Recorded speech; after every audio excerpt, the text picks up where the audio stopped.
Hey guys, what's going on? It's me, it's Freska. How are you? Today's day 28 of my fight against breast cancer.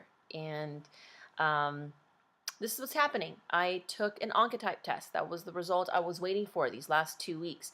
That was going to tell me the likelihood of breast cancer coming back if I don't do chemotherapy. How much would I? Another way to look at it is how much would I benefit from chemotherapy? My oncotype score came back 23. It said that I would have a 15% chance of it coming back if I don't do chemotherapy. The score of 23 puts me in the middle range. A score of 23 says I may or may not benefit from chemotherapy.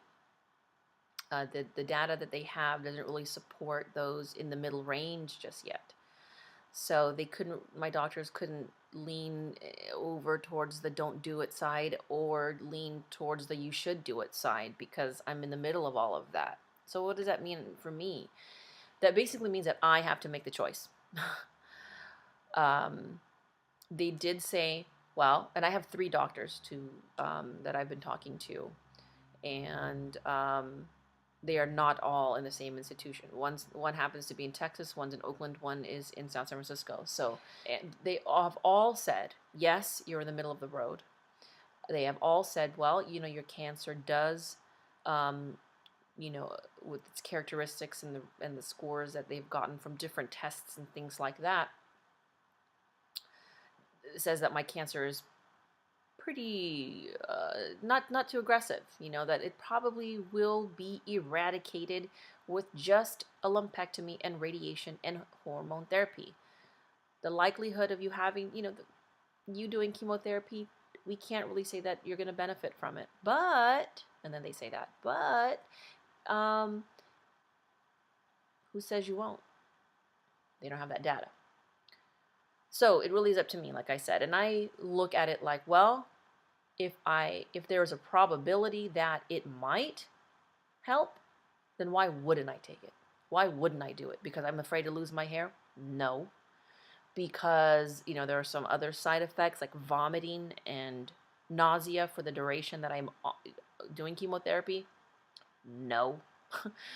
There are some other side effects like heart failure. Yeah, that sounds crazy. Also, leukemia. It can cause other things. So it's kind of like you do a trade-off for another trade. There's a risk in everything. There's a risk if I don't do it. There's a risk if I get in my car and somebody might smash into my car or whatever. Um, there's risks in many things in life. What do I want to do? So I'm kind of in that double-edged sword, damned if I do, damned if I don't. I just can't live with regret and knowing that maybe had I done chemotherapy, it would have been beneficial while it was offered to me. Because the way they do it is lumpectomy. The next sequence of treatment would be chemotherapy, if that is the choice, and then radiation, and then hormone therapy. I want to treat it aggressively because I am that person that says, well, I might benefit from it. And that benefit and that risk that I take to do it will or may give me, instead of 15% chance, might give me a 13% chance. Even if it was a 14% chance or even a 10%, so much the better if it was 10% chance. It lowers it even more. I'm the kind of person that looks at it like that. I don't want to be part of that, 1% that it does come back and I didn't do it. Now, can can cancer come back even if I do chemotherapy? Yes, it can. But again, that's not what I'm looking at. Right now I'm looking at what can I do right now? Can this be helpful? Maybe. Maybe not, but maybe it is. I'm going to take the maybe it is and just do it. The flip side of that is, yeah, I lose my hair and stuff like that, and that sucks. But Lotta, hi. Lotta was one of my friends from Altaloma Junior High, who now lives in Sacramento. She hit me up on Facebook and said, hey, she has some friends that are battling cancer, doing chemotherapy, and one of her friends found something called a cold cap. I saw that on a YouTube maybe about a week ago or so, and she reminded me about that to talk about with you all, is that there is this cold cap where you put it over your head, and it basically, there's a bunch of ice in it, and that is supposed to help freeze the hair follicles so that the chemotherapy doesn't damage the hair follicles, something like that. I haven't done much research on it, but that's kind of like what it is, to help save the hair. Will it work for everybody? I'm not sure. But will I try it? Probably. And I will take pictures and video of what that looks like on my head. So thank you very much, Lotta, for reminding me. Jason had Facebooked me because I put it out there for everyone to hit me up with any questions. He asked me if the lump in my breast hurt before I got it removed. Sometimes my arm would brush against my boob or something like that, and it would feel a little weird. And I didn't even realize that it was because the tissue around the tumor was starting to get inflamed. So if I, not you, but if I was looking in the mirror, I couldn't see any changes just yet in my breast or anything like that. So, but it didn't hurt.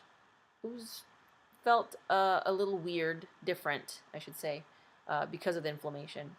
My chemotherapy will be about 3 to 4 months, and the way that works is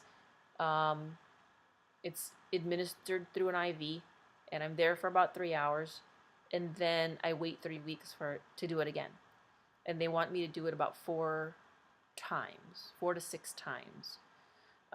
So roughly about 3 months at the least. And that way, the 3 week intervals are so that your body can recover from it, and then you do it again. So, and then is the treatment the same for everybody? So these are all really good questions, Jason. And the treatment is not the same for everyone because everybody's stage of cancer could be, is different. Everybody's characteristic of cancer is different. There's so many different layers to all of this to determine the treatment, what kind of drugs to administer, where in the breast they're going to cut in, how much of it to take out, because they look at the breast, the tumor size, and all of that stuff, and that all gets factored into the next step of treatment. So mine happens to be a stage 1 with a 1 centimeter tumor, and they took very wide margins, meaning this was the size of it, and they took that much of the breast tissue out to make sure the margins in between the tumor and the edge of my tissues were not affected or not invaded by any of the cells. So there's all of those things to consider. I just want to raise awareness. Breast self-exam, real quick, a very very quick lesson. They advise you not to do it in the shower anymore. You can't really say as I'm wearing black, but what they want to do is they want to make sure you're not only checking here, you're checking up in here into the underarm also, because it can be up in there. Because when the arm, the breast kind of comes up into this area here. So, and then when you're checking, you want to make sure that you walk your fingers around. You don't lift your fingers up because you might miss a spot.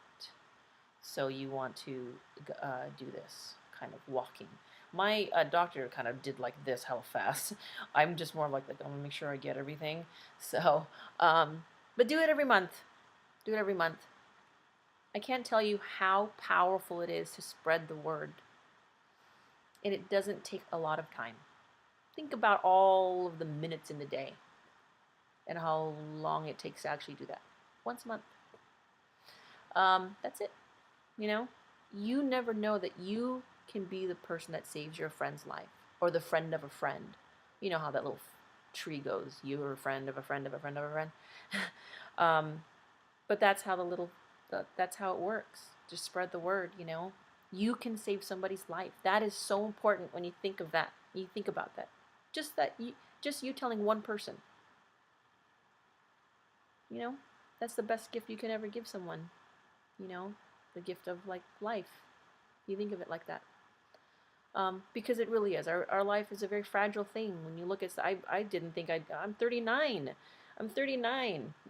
All the doctors were like, wow, you're young to have that. I'm like, I'm only 29. No, I'm just kidding. Even younger, no. But they were like, "You're really young to have that, you know, to have this. You're one of the on that little percentage, the little tiny percent of people that get, get the disease at a young age. Because a lot of the data out right now is for those women that are in their late 40s, 50s, 60s, 70s. But I've had a friend that was diagnosed in her 20s and in their 30s and stuff. So that's where I'm at with everything. Lots of things going on. There's a benefit being planned for me as we speak. Thank you so much to the team Team Freska, on another blog or video or note update or something. I want to write everybody's name down. If I start naming off people's names now, I don't want to miss anyone and hurt anyone's feelings. I can't possibly remember everybody's name right now. But there is going to be a benefit. I hope to see you all there. Music, musical guests. Oh man, it's going to be hosted by a very good friend named Joey Gila, and there's going to be media coverage on it. Hopefully we'll have some representatives from Susan G. Komen, American Cancer Society, and other organizations that can help. They've definitely helped me. They helped me with answering questions about insurance and stuff like that. And it'll be an all ages event, so everyone can come and join in the fight while having some fun. All right. Well, I am gonna go, and hopefully you guys continue to spread the word and take great care of yourselves. Please take great care of yourselves and learn from my struggle. Please learn from my struggle. I'm really just helping to try and save you guys. Okay? Early detection is the key. Okay, I'm gonna go. I'm gonna go eat. I'm hungry. Okay? Good night. See you guys again soon, and hit me up with any questions you might have. Oh, I do want to say this. I have 2 names to give you right now. And I asked my very good friend named Jeremy Bailey, who lost 2 of his grandmothers to breast cancer, which is one of the reasons why he has been so supportive, because he is also in this fight for his grandmothers. So Teresita Velasco Rivera and also Lydia Ruth Rivera, we love you.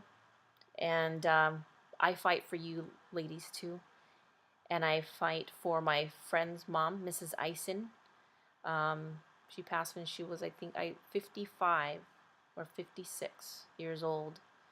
And I'm remembering you. I'm remembering all my other friends as well who have gone through breast cancer. They're breast cancer survivors. Futaba Takashima, also Marv Cabanero, Hazel Echelus. I know I'm probably missing someone else in that list, but I am asking all of you as well, if you have been touched by the disease, by either being a caregiver, or you have a friend, or a friend's mom, somebody you know, whether, as a survivor or somebody that we will be remembering, please message me their names. Message me their names, because I want to put that in a blog and scroll their names up. Because their fight is important. And I'm sure that there have been some of their data and statistics that have helped me and my doctors in determining treatment and helping me with my fight, which is I am trying to help you. So it's kind of this sequence of events so that we can all help each other. And of course, remember those that came before us. Okay? All right, guys.